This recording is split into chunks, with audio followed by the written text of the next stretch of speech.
office, make sure you're running with her on your side. I'm going to let you know that. Look, God bless you. Thank you for being here today. I am so honored. I'm proud to represent you in the Texas House of Representatives. And let me just tell you right now, myself and the governor, we don't evolve. We don't evolve. In the past session, I've been proud to stand with this governor on our budget, on our conservative budget, on securing the border, on making sure that our small businessmen like Tim James, raise your hand, Tim. Raise your hand, Tim. The best catfish in Texas. Working with the governor to make sure that we have a strong business climate here in Texas. Reducing regulation. Fighting against the burdensome, overreaching federal government. And I'm proud to introduce to you today my friend, my brother in Christ, Governor Rick Perry.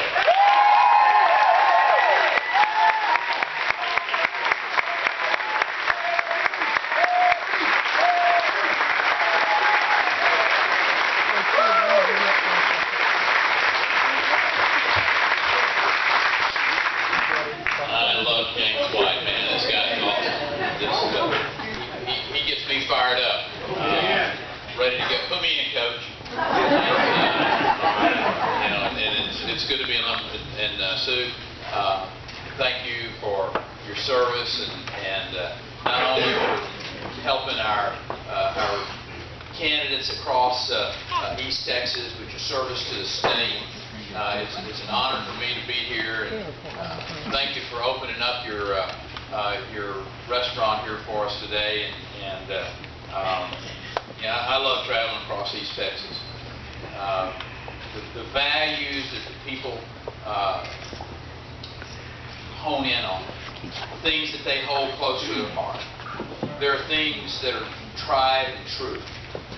James said that we don't evolve. East Texas values don't evolve.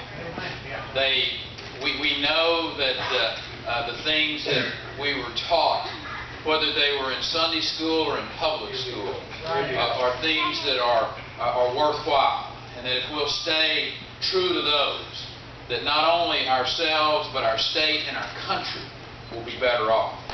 And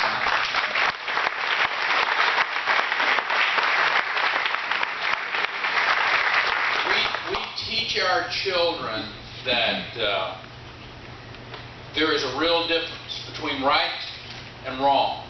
We teach them that they have their place in this world, that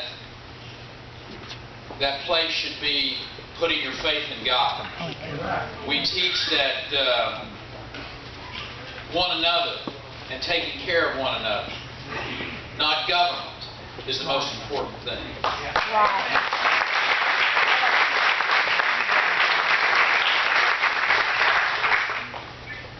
I wanted to kind of hit a couple of things and then kind of share with you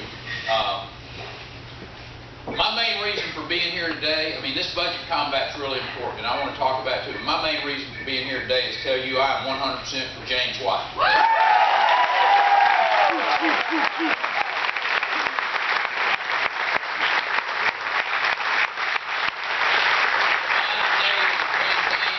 A few final days of campaigns myself, and you know there are a lot of things that get said, and every now and then some of them are true. Occasionally there are things that are said that aren't true. Now, I know that, and I understand that, but the fact is, here's what I do. I've served with James White in Austin. You can trust his values. You can trust his judgment. You can trust his character. You can trust that he will always courageously stand by the men and women of East Texas.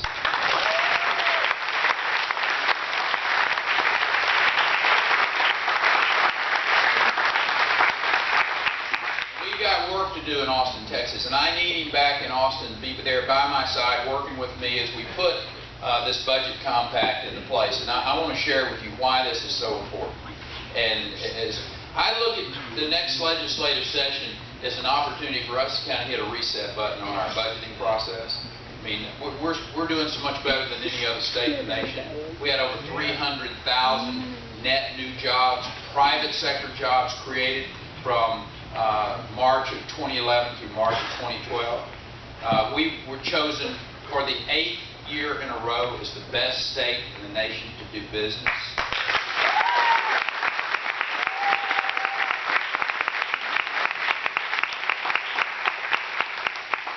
It didn't happen by accident. It happened because we had men like James White, men and women who understand that if you keep the taxes as low as you can on the people of this state, the working men and women, the small business men and women, Yeah. if you'll have a regulatory climate that is fair and predictable, you have a legal system that doesn't allow for oversuing, and then government get out of the way and let the private sector do what the private sector does best, then your state can flourish. I tell people it's not rocket science, but it does take principled, disciplined individuals. And that's the reason I need James back, to be one of those that is standing there with me day in and day out as we put these principles, these 5 really simple but profound principles into place. You know, we talk about practice, truth, and budgeting. Too many times we've had the legislature